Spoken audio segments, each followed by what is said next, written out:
Part 1 chapter 2 కలత పెట్టే పరిస్థితుల నుంచి బయటపడటానికి ఒక అద్భుతమైన సూత్రం.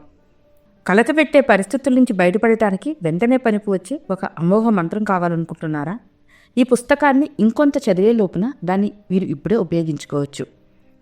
అయితే ఎయిర్ కండిషనింగ్ పరిశ్రమను మొదలుపెట్టిన ఎల్లిస్ హెచ్ కెరియర్ అనే అద్భుతమైన తెలివితేటలు గల ఇంజనీర్ గురించి చెప్తాను వినండి. అతను న్యూయార్క్లోని సెరెస్కస్లో విశ్వవిఖ్యాతిగాంచిన కెరియర్ కార్పొరేషన్లో వ్యవస్థాపకుడు, ప్రధాన అధికారి. అతను తనని కలతపెట్టే పరిస్థితుల నుంచి ఎలా బయటపడ్డాడో చూద్దాం. నాకు తెలిసినంతలో అతను ఉపయోగించిన పద్ధతి అన్నిటికన్నా మెరుగైనది. ఆయనతో కలిసి న్యూయార్క్లోని ఇంజనీర్స్ క్లబ్లో ఒకసారి లంచ్ చేస్తున్నప్పుడు నేను దాన్ని ప్రత్యక్షంగా ఆయన నోటి వెంటే విన్నాను. ఆయన చెప్పిన సంగతి ఇది: నేను యవ్వనంలో ఉండగా న్యూయార్క్లోని బఫెలో నగరంలోని బఫెలో ఫోర్జ్ కంపెనీలో పనిచేసేవాడిని. క్రిస్టల్ సిటీ, మిసూరీలో పిట్స్బర్గ్ ప్లేట్ గ్లాస్ కంపెనీలోని ఒక యంత్రాంగంలో గ్యాస్ని శుభ్రం చేసే పరికరాన్ని నెలకొల్పే పని నాకు అప్పగించారు. ఆ యంత్రాగారం ఖరీదు కొన్ని లక్షల డాలర్లు ఉంటుంది.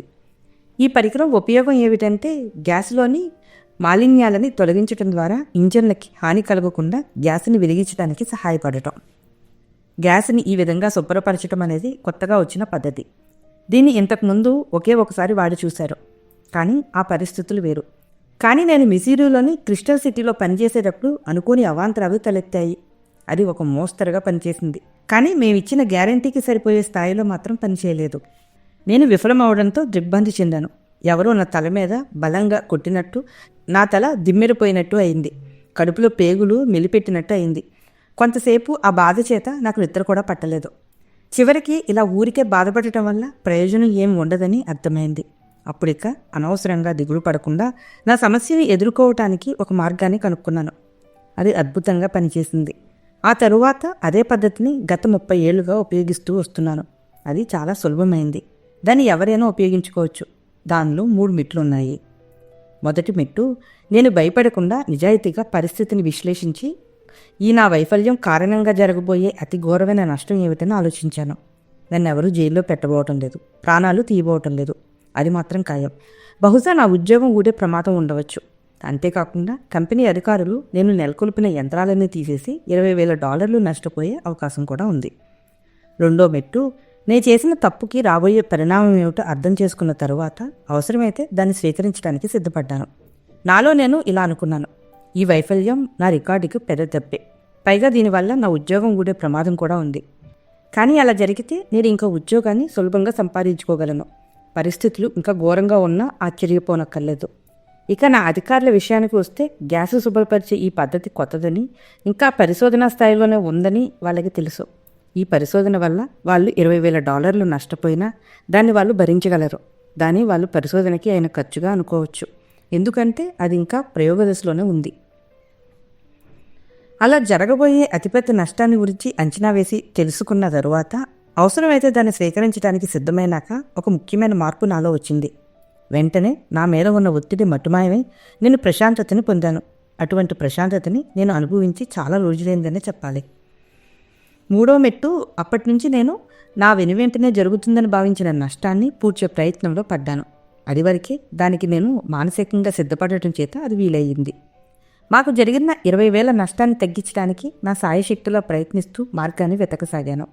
నేను రకరకాల పరీక్షలు చేసి $5,000 ఇంకొన్ని పరికరాలు కొంటే మా సమస్య పరిష్కారం అవుతుందని తెలుసుకున్నాను. మేము ఆ పని చేసి కంపెనీకి $20,000 నష్టం కలగకుండా చూడటమే కాకుండా $15,000 సంపాదించి పెట్టాము. నేను ఊరికే ఆందోళన పడుతూ కూర్చునే ఉంటే దీన్ని సాధించి ఉండేవాడిని కాదు. ఎందుకంటే ఆందోళన వల్ల కలిగే అతిపెద్ద హాని ఏమంటే మనం మన మనస్సుల్ని దేని మీద లగ్నం చేయలేము. మనం కలత చెందినప్పుడు మనసు ఒక చోట నిలవనివ్వదు, ఆలోచన తిన్నగా సాగదు, నిర్ణయం తీసుకునే శక్తి నశిస్తుంది. కానీ మన మనస్సుని బలవంతంగా నష్టాన్ని స్వీకరించుకునే వైపు మళ్లిస్తే అప్పుడు ఈ అస్పష్టమైన భయాలను వదిలించుకుని మన సమస్య మీద మనస్సుని కేంద్రీకరించే స్థితికి చేరుకోగలుగుతాము. నేను చెప్పిన సంఘటన జరిగి చాలా ఏళ్ళైంది. అది ఎంత మంచి ఫలితాన్ని ఇచ్చిందంటే అప్పటి నుంచి నేను ఆ పద్ధతినే వాడుతున్నాను. ఆ కారణంగా నా జీవితంలో ఆందోళన అనేది దాదాపుగా లేకుండా పోయింది. ఎల్లిస్ హెచ్ కెరియర్ ఉపయోగించిన అమోఘ సూత్రం మనస్తత్వశాస్త్రం దృష్ట్యా అంత విలువైనది, ఆచరణయోగ్యమైనది ఎందుకు ఇప్పుడు చూద్దాం. ఎందుకంటే మనం ఆందోళన అనే అంధకారంలో కారుమబ్బులు కమ్ముకున్న చీకటిలో దారి తెన్ను తెలియక కొట్టుమిట్టాడుతూ ఉన్నప్పుడు ఈ సూత్రం మనని ఆ అంధకారంలోంచి బయటికి లాక్కొస్తుంది. అది మన కాళ్ళని చక్కగా ఈ భూమి మీద దృఢంగా నిలబెడుతుంది. మనం ఎక్కడున్నామో మనకు తెలుస్తుంది. అప్లైడ్ సైకాలజీ బోధించడాన్ని ప్రారంభించిన ప్రొఫెసర్ విలియం జేమ్స్ 1910లోనే చనిపోయాడు. కానీ ఈరోజు ఆయన జీవించి ఉండి నష్టాన్ని ఎదుర్కొనేందుకు ఉపయోగపడే ఈ సూత్రాన్ని గురించి వింటే ఆయన తప్పకుండా దాన్ని ఆమోదించి ఉండేవారు. ఈ విషయం నాకెలా తెలుసు? ఆయన తన విద్యార్థులకు చెప్పిన మాటలేమిటో చూద్దాం. జరిగిన దాన్ని అంగీకరించండి, జరిగిన దాన్ని అంగీకరించండి. ఎందుకంటే ఏదైనా దురదృష్టం సంభవించినప్పుడు దాని ఫలితాన్ని నుంచి బయటపడటానికి దాన్ని ఒప్పుకోవటం అనేది మొదటి మెట్టు. ఇదే భావాన్ని లిన్ యుతాన్ లోకప్రసిద్ధి పొందిన తన పుస్తకం ది ఇంపార్టెన్స్ ఆఫ్ లివింగ్లో వ్యక్తం చేశాడు. చైనా దేశానికి చెందిన ఈ తత్వవేత్త అన్నిటికన్నా ఘోరమైన నష్టాన్ని ఒప్పుకుంటే గానీ నిజమైన మనశ్శాంతి దొరకదు. మనస్తత్వ శాస్త్రం దృష్ట్యా నేను అనుకోవటం అలా చేయటం వల్ల శక్తి విడుదలవుతుంది అని. అది అంతే, సరిగ్గా చెప్పాడు. మన మనసుకి కొత్త బలం చేకూరుతుంది. మనకి కలగబోయే అతిపెద్ద నష్టాన్ని ఒప్పుకున్న తర్వాత మనం ఇంకా కోల్పోయేదేమీ ఉండదు. అంటే మనం అన్వయించుకునే అర్థం మనకి అంతా లాభమే. విల్లీస్ హెచ్ కెరియర్ ఒకసారి అన్నాడు, అతిపెద్ద నష్టాన్ని ఎదుర్కొన్నాక నేను వెంటనే ఒత్తిడి నుంచి బయటపడ్డాను. చాలా రోజులుగా నాకు దొరకని మనశ్శాంతి అప్పుడు నాకు దొరికింది. ఇక ఆ తర్వాత నేను సరిగ్గా ఆలోచించగలిగాను. అతను చెప్పే దాంట్లో అర్థం ఉంది కదూ.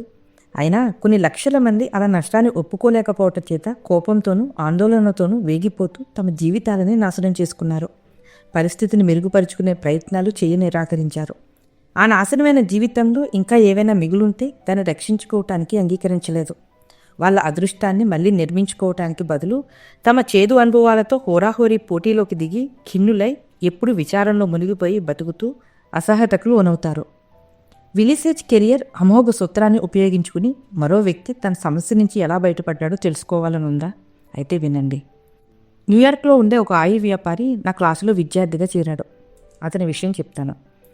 ఒకరోజు అతను నన్ను బ్లాక్మెయిల్ చేశారు, అలా చేయడం సాధ్యమని నేను నమ్మలేదు. అంటే సినిమాల్లో తప్ప నిజ జీవితంలో జరుగుతుందని నేను నమ్మలేదు. కానీ నిజంగానే నన్ను ఎవరో బ్లాక్మెయిల్ చేయసాగారు. జరిగిన సంగతి చెప్తాను అని ఇలా చెప్పసాగాడు. నా అధీనంలో ఉన్న ఆయిల్ కంపెనీలో ఆయిల్ సరఫరా చేయటానికి బోలెడని ట్రక్కులు, చాలామంది డ్రైవర్లు ఉండేవారు. ఆ సమయంలో యుద్ధ నియమాలని చాలా కఠినంగా పాటించవలసి వచ్చేది. మా ఖాతాదారులకి మేము అందజేసే ఆయిల్కి పరిమితి ఉండేది. కానీ నాకు తెలియకుండా ఒక తప్పు జరిగిపోయింది. మా డ్రైవర్లలో కొంతమంది మా ఖాతాదారులకి అందవలసిన ఆయిల్ మొత్తం అందజేయకుండా కొంత దాచిపెట్టి విడిగా తమ ఖాతాదారులకి అమ్ముకుంటున్నారని ఆలస్యంగా నాకు తెలిసింది. మొదటిసారి ఈ దొంగచాటు వ్యవహారం గురించి నాకు సూచనాప్రాయంగా తెలిసింది. ఎలాగంటే ఒకరోజు ప్రభుత్వం తరపున వచ్చిన ఇన్స్పెక్టర్ని అంటూ ఒక వ్యక్తి నా దగ్గరకు వచ్చి లంచం ఇవ్వమని అడిగాడు. మా డ్రైవర్లు చేస్తున్న ఈ దొంగ వ్యాపారం గురించిన సాక్ష్యాధారాలు గల ప్రమాణ సూత్రాలు అతని దగ్గర ఉన్నాయి. నేను గనక డబ్బు కక్కకపోతే వాటిని తీసుకెళ్లి డిస్ట్రిక్ట్ అటార్నీ ఆఫీసులో ఇస్తానని అతను నన్ను బెదిరించాడు. నేను అంతగా ఆందోళన పడవలసిన అవసరం లేదని నాకు అర్థమైంది. కనీసం వ్యక్తిగతంగా నాకు జరిగే నష్టమేమీ లేదు.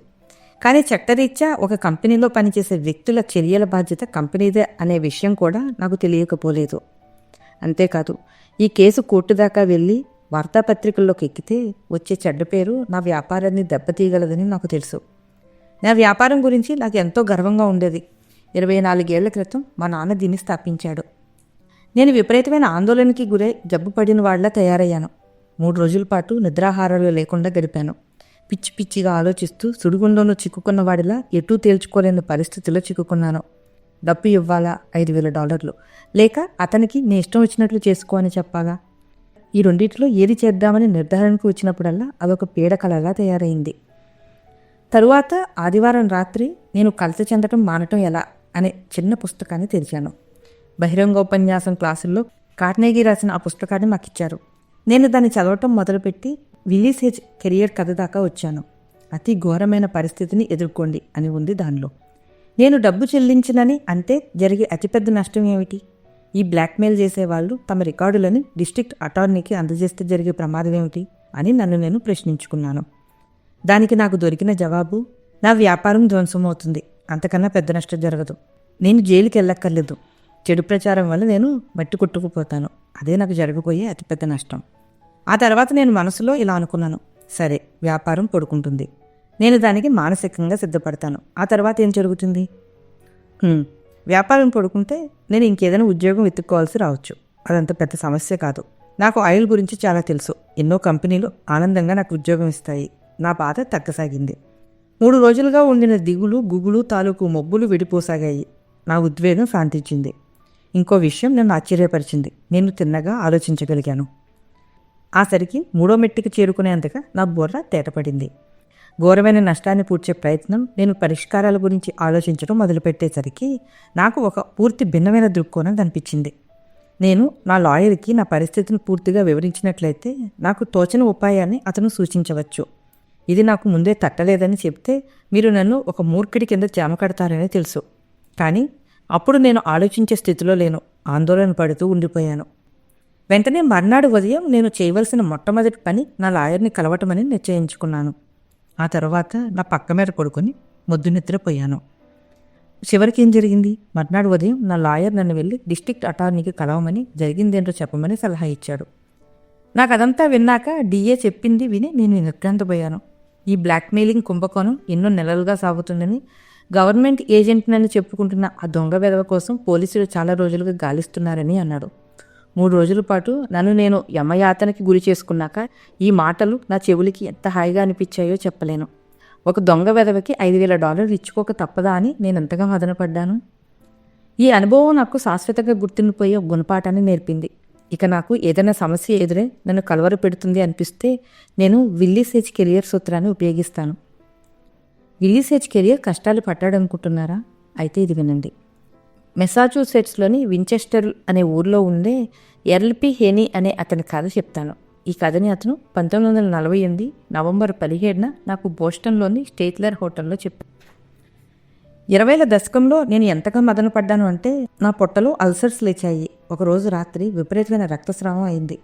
చికాగో నార్త్ వెస్టర్న్ యూనివర్సిటీలో ఉన్న స్కూల్ ఆఫ్ మెడిసిన్కి నన్ను హడావిడిగా తీసుకెళ్లారు.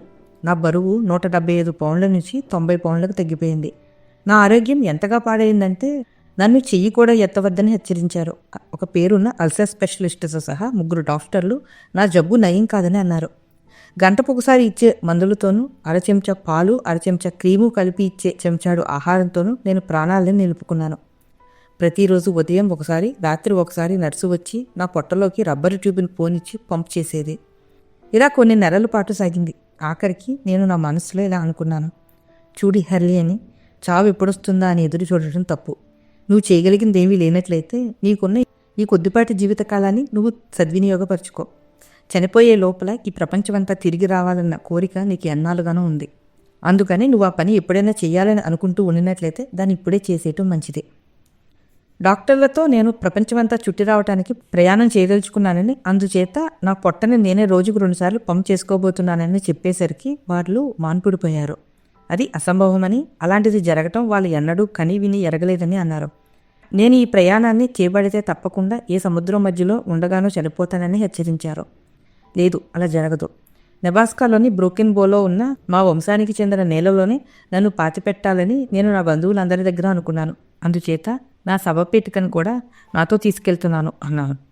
ఒక శవపేటికని తయారు చేయించి ఓడలోకి ఎక్కించాను.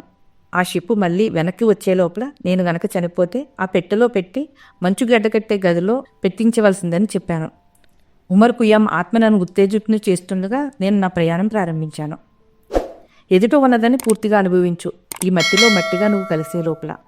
మట్టిలో మట్టి కలిసి ఆ మట్టి కింద పువ్వు, మధువు, మగువ, సంగీతం అంతం లేకుండా. ఎస్ఎస్ ప్రెసిడెంట్ ఆదామ్స్ అనే ఓడలో లాస్ ఏంజల్స్లో నేను ఎక్కి పాశ్చాత్య దేశాల వైపుకి ప్రయాణం మొదలుపెట్టిన వెంటనే నా జబ్బు తగ్గుతున్నట్లు అనిపించింది. నెమ్మదిగా నా మందులని, రబ్బరు కొట్టాన్ని ఉపయోగించడం మానేశాను. కొద్ది రోజుల్లోనే నేను అన్ని రకాల ఆహారాన్ని తినసాగాను. ఆ ప్రాంతానికి చెందిన వంటకాలని, నన్ను తప్పకుండా చంపేస్తాయని అనుకున్న కొత్త రకాల పానీయాలని కూడా తీసుకోసాగాను. రోజులు గడుస్తున్న కొద్దీ చుట్టలు కూడా కాల్చసాగాను. పొడుగ్గా నల్లగా ఉన్న సిగార్స్, పొడగాటి గ్లాసులో సోడా, ఐసును కలిపిన మధువును కూడా తాగసాగాను. మాకు వర్షాకాలపు జడివానలు, తుఫానులు ఎదురయ్యాయి. అవి నన్ను నా శవపేటికలోకి పంపి ఉండవలసింది. భయం వల్ల అది జరుగుండేదేమో, కానీ ఈ సాహసయాత్ర నాకు ఎనలేని ఉత్సాహాన్ని కలిగించింది. షిప్లో నేను ఎన్నో ఆటలు ఆడాను, పాటలు పాడాను, కొత్త స్నేహితులని సంపాదించుకున్నాను. అర్ధరాత్రి వరకు మేలుకుని ఉండేవాడిని. మేము చైనా, ఇండియా చేరుకున్నాక మా దేశంలో నేను ఎదుర్కొన్న వ్యాపార సంబంధమైన సమస్యలు అక్కడ పేదరికంతోనూ ఆకలి బాధలతోనూ పోలిస్తే అసలు సమస్యలే కావని నేను ఉన్నది నందనవనంలోనని నాకు తెలిసింది. నా పిచ్చి భయాల గురించి ఆందోళన పడటం మానేశాను. నేను చాలా హాయిగా ఉన్నట్లు నాకు అనిపించింది. నేను మళ్ళీ అమెరికా చేరుకునేలోగా నా బరువు 90 పౌండ్లు పెరిగింది. నాకు అసలు ఒకప్పుడు పొట్టలో అల్సర్ ఉండేదన్న సంగతి నేను దాదాపు మర్చిపోయాను. నా జీవితంలో ఎన్నడూ ఇంత ఆరోగ్యంగా సుఖంగా ఉన్నట్లుగా అనిపించలేదు. నేను మళ్ళీ నా వ్యాపారాన్ని కొనసాగించి ఆ తర్వాత ఇప్పటి వరకు మళ్ళీ ఒక్కరోజు కూడా జబ్బుపడి ఎరుగను. ఆందోళనని జయించడానికి విల్లీస్ హెచ్ కెరియర్ ఉపయోగించిన సూత్రాలని తనకు తెలియకుండానే తన కోసం ఉపయోగించుకున్నానన్న సంగతి ఇప్పుడు తెలుస్తుందని ఎల్పిహేని నాతో అన్నాడు. ముందుగా అన్నిటికన్నా ఘోరమైన ప్రమాదం ఏం జరుగుతుందని నన్ను నేను ప్రశ్నించుకున్నాను. మృత్యువు అనే సమాధానం వచ్చింది. ఆ తర్వాత నన్ను నేను చావుకి సంసిద్ధం చేసుకున్నాను. నాకు వేరే దారి లేకపోయింది. తప్పులేదు, డాక్టర్లు బతుకుతానన్న ఆశ వదులుకోమని చెప్పారు. ఇక మూడో మెట్టుగా నాకున్న కొద్దిపాటి కాలాన్ని జీవితం నుంచి వీలైనంత ఎక్కువ ఆనందాన్ని పొందే ప్రయత్నంలో వెచ్చించి పరిస్థితిని మెరుగుపరుచుకోవాలని అనుకున్నాను. షిప్పులోకి ఎక్కాక కూడా నేను ఇంకా మదన పడుతూ ఉంటే నా తిరుగు ప్రయాణం శవపేటుకులని జరిగేదని నేను నిస్సందేహంగా చెప్పగలను. కానీ నేను ప్రశాంతంగా ఉండి నా కష్టాలన్నీ మర్చిపోయాను. అలా నా మనసు ప్రశాంతంగా ఉండటం వల్ల నాలో ఒక శక్తి వచ్చింది. అదే నా ప్రాణాలని కాపాడింది. అందుచేత రెండవ నిబంధన ఏమిటంటే, మీకు ఆందోళన చెందటం అనే సమస్య ఉన్నట్లయితే విల్లీస్ హెచ్ కెరియర్ వాడిన అమోఘ సూత్రాన్ని ఉపయోగించి ఈ క్రింది చెప్పిన 3 పనులు చేయండి. 1. అన్నిటికైనా ఘోరమైన నష్టం ఏం జరుగుతుందని అనుకుంటున్నారు అని మిమ్మల్ని మీరు ప్రశ్నించుకోండి. తప్పనిసరి అయితే ఆ నష్టాన్ని అంగీకరించండి. ఆ తర్వాత నింపాదిగా శాంతంగా ఆ పరిస్థితిని మెరుగుపరుచుకోవటానికి ప్రయత్నించండి.